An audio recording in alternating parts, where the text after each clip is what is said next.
Hi everyone, আসসালামু আলাইকুম। আশা করছি আপনারা সবাই অনেক ভালো আছেন। আমরাও সবাই আলহামদুলিল্লাহ ভালো। আমার আরও একটি রোজার ভিডিও দেখার জন্য আপনাদের সবাইকে ওয়েলকাম জানাচ্ছি। আমি ফারহানা কবির অরিন। তো দেখতে দেখতে কিন্তু 28টা রোজা চলে গেল। আজকে আমি আপনাদের সাথে 28 রোজার ভিডিওটা শেয়ার করছি। আর মাত্র 2টা রোজা আছে। বলতে বলতে আসলে এই একটা মাস কিভাবে কেটে গেল টেরই পেলাম না। আর সৌদি আরবে তো চাঁদ দেখা যায়নি, তার মানে টোটাল 30টা রোজা হবে। খুবই ভালো লাগছে আসলে, একটা রোজা বা বেশি রাখতে পারবো। আসলে যখন 29টা রোজা হয় তখন আমার কাছে মোটেও ভালো লাগে না, সম্পূর্ণ 30টা রোজা হলে বেশি ভালো লাগে। অনেকের হয়তো বা এরকম হয়। তো এবারের ঈদ আসলে মানে আগেকার ঈদের মতো অত বেশি আনন্দের না, তো এটা সবার ক্ষেত্রে। তো যাই হোক, আমি সে ব্যাপারে পরেই বলবো। তো এখন হচ্ছে আমি ইফতারের জন্য মাংস রান্না করব। আসলে আমি চিন্তা করেছি আজকে সেহরিতে গরু মাংস রান্না করব। তো চিন্তা করলাম একটু ইফতারের আগে রান্না করি, ইফতারের জন্য সহ হয়ে যাবে, সাথে রুটি তৈরি করব। মিহির বাবাকে জিজ্ঞেস করেছিলাম তুমি পরোটা খাবে নাকি রুটি খাবে, ও বলেছে রুটি খাবে। না হলে আমি চিন্তা করেছিলাম পরোটা তৈরি করব। তো যেহেতু রুটি খাবে বলেছে সেজন্য রুটি তৈরি করব। তো মাংসটাকে আমি প্রথমে বসিয়ে দিচ্ছি। আসলে যখন ইফতার আর সেহরি যখন একসাথে রান্না করা হয় তখন দেখা যায় কষ্টটা কমে যায়, যেহেতু বাইরের দেশে সব একা হাতেই করতে হয়, তার উপরে এই সময়। তো এখন তো কাজ করতে অনেক বেশি কষ্ট হয়ে যায়, তারপরও করতে হয়। দোয়া করবেন যাতে সামনের দিনগুলো ভালোভাবে কাটাতে পারি।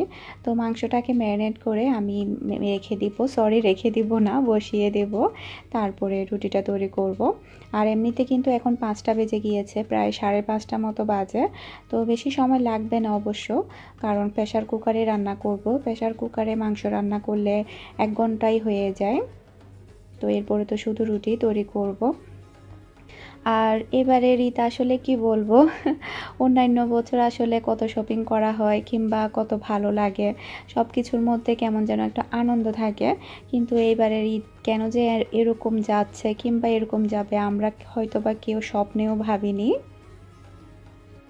বাংলাদেশে তো মার্কেট কিংবা অন্যান্য দোকানপাট অনেক কিছুই খুলে দিয়েছে, কিন্তু এখানেও গতকালকে অনেক কিছুই ওপেন করেছে, কিন্তু কাপড়ের সেক্টরগুলো এখনও ওপেন করেনি। যার কারণে আসলে মিহির জন্য কিছুই নিতে পারিনি। কেমন যেন আসলে মেয়েটার জন্য অনেক বেশি খারাপ লাগছে, কিছু নিতে পারলাম না। অন্যান্য বছর দেখা যায় ওর জন্য অনেক ড্রেস নেওয়া হয়। তো আসলে হয়তো বা নসিবে ছিল না পরিস্থিতির কারণে। শুধু আমি না, এরকম অনেক অনেক ফ্যামিলি আছে যারা কিনা বাচ্চাদের জন্য একটা সুতাও নিতে পারছে না। বাংলাদেশে মার্কেট খোলাতে হয়তো বা অনেকেই কিনতে পারছে কিংবা অনলাইনে কিনতে পারছে। আমি তো এখানে অনলাইনে দেখতে দেখতে আমার মাথা টাথা সব ঘুরিয়ে ফেললাম, তারপরও পেলাম না। ওরা আসলে ডেলিভারি দিচ্ছে না। তো একটা পাকিস্তানির ড্রেসের অনলাইনে দেখলাম ভালোই, কিন্তু ওই ড্রেসগুলো মিহিকে অত বেশি ভালো মানাবে না মনে হয়েছে, সেজন্য আমি আর অর্ডার করিনি পাকিস্তানি স্টাইলের ড্রেসগুলো। এমনিতে নর্মাল জিন্স কিংবা অন্যান্য ফ্রকগুলো যদি ওখানে পেতাম তাহলে অবশ্যই নিতে পারতাম। তো যাই হোক, এখানে আমি এখন মাংসটা ভুনা করে নিচ্ছি, তারপরে হচ্ছে রুটির কাই ধরে নেব। আর কেমন যেন নিজের জন্য খারাপ লাগে না, হয়তো বা আগে হয়তো বা নিজের জন্য খারাপ লাগতো, কিন্তু এখন বাচ্চা হওয়াতে শুধু বাচ্চার জন্যই খারাপ লাগে। এটাই হয়তো বা আমার কাছে মনে হচ্ছে মাদের হয়তো বা আগে বাচ্চাদের কথাটাই আসে মাথার মধ্যে। তো যাই হোক, আসলে মিহি অতটা বুঝে না, ঈদ মানে কি নতুন জামা মানে কেউ বুঝে না অত কিছু। তো এদিকে আমার কাইটা রেডি করা হয়ে গিয়েছে, তারপর আমি একটা প্লেটের মধ্যে উঠিয়ে নিচ্ছি। প্রচুর গরম, এখন কিন্তু মথা যাবে না।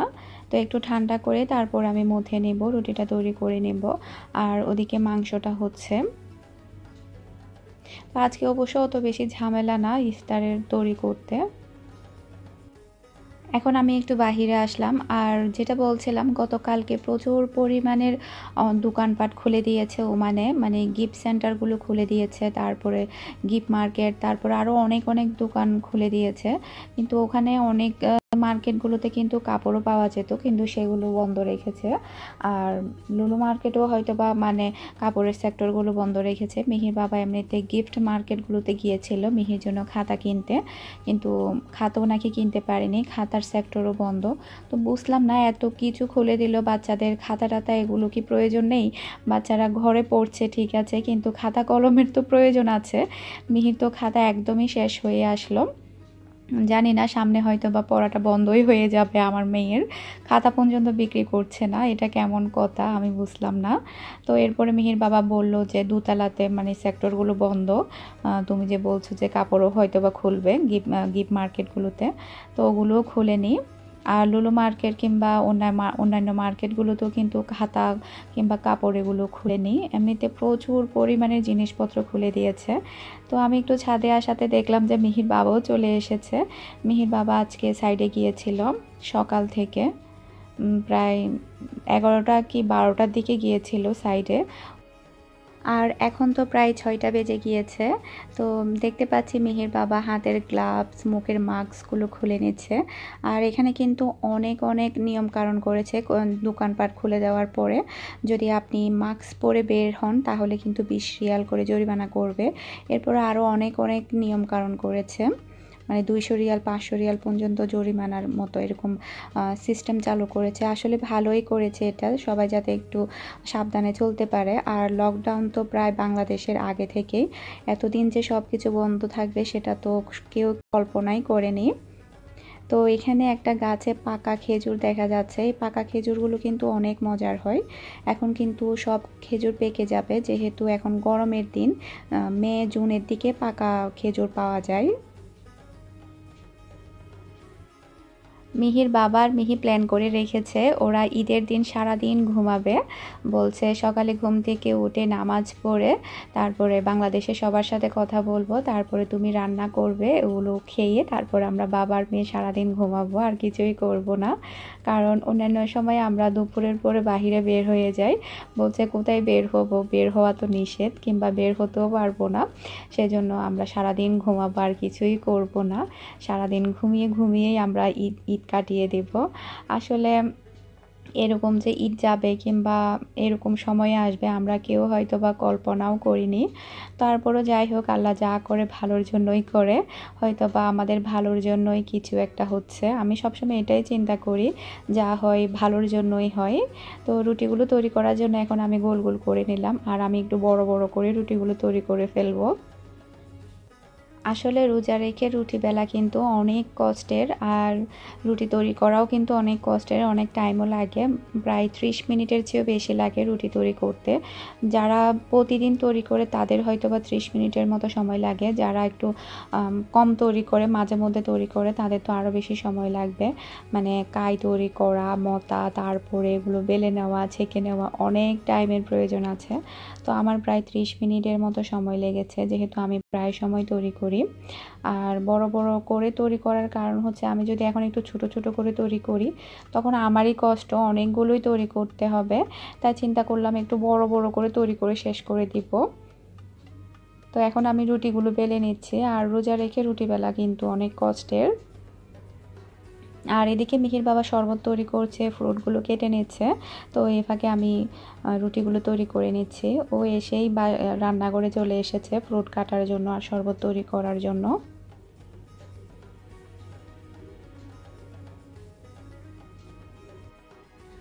রুটি সবগুলো বানিয়ে নিলাম, তারপরে হচ্ছে এখন আমি সবগুলো রুটি ছেঁকে নেব। বেশি টাইম লাগেনি অবশ্য রুটি বানাতে, তাড়াতাড়ি হয়ে গিয়েছে, যেহেতু আমি বড় বড় করে বানিয়ে নিয়েছি। 8টা কি 9টা মতো হয়েছে জাস্ট।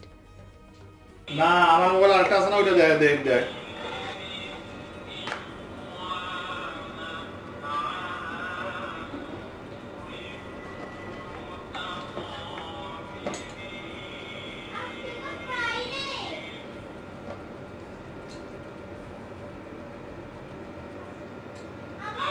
শুক্রবার পরিবার তো না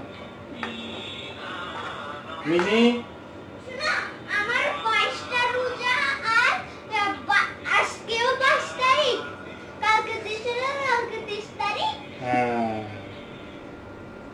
শোনো, আমি কি বলছিলাম, What I told you. Go, wash your hand, make wudu, and take your hijab, okay?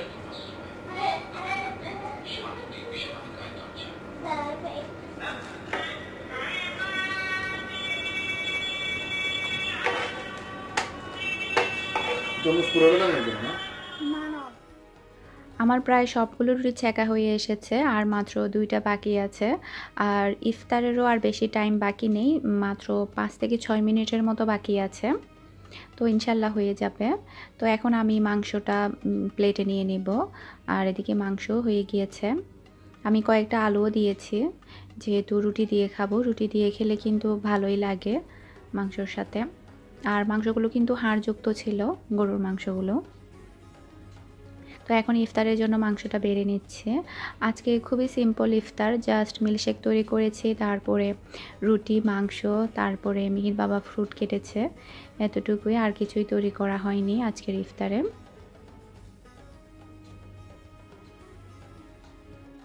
রোজার এই দিনগুলো আর রোজার এই ভিডিওগুলো আমি অনেক বেশি মিস করব। আর আলহামদুলিল্লাহ আমার মেয়ের আজকে 22টা রোজা হয়েছে, 22 তারিখে 22 রোজা ও বলছিল। আপনারা হয়তো বা শুনেছেন, আমি ওর কথাগুলো রেখেছি, কারণ অনেক আপুরা ওর কথাগুলো শুনতে চায়, তাই চিন্তা করলাম ওর কথাগুলো রাখি। ও বলছে কালকে 23 তারিখে 23টা রোজা হবে। আসলে ছোট বাচ্চাদের মাথায় যা আসে আর কি, তারা তাই বলে। তো আশা করছি আমার আজকের এই ভিডিওটা আপনাদের কাছে ভালো লেগেছে। আমার ভিডিওগুলো যদি আপনাদের কাছে ভালো লেগে থাকে, যারা এখনও আমার চ্যানেলটি সাবস্ক্রাইব করেননি, প্লিজ আমার চ্যানেলটি সাবস্ক্রাইব করে নেবেন। আর ভিডিওর মধ্যে একটা লাইক দিতে একদমই ভুলবেন না।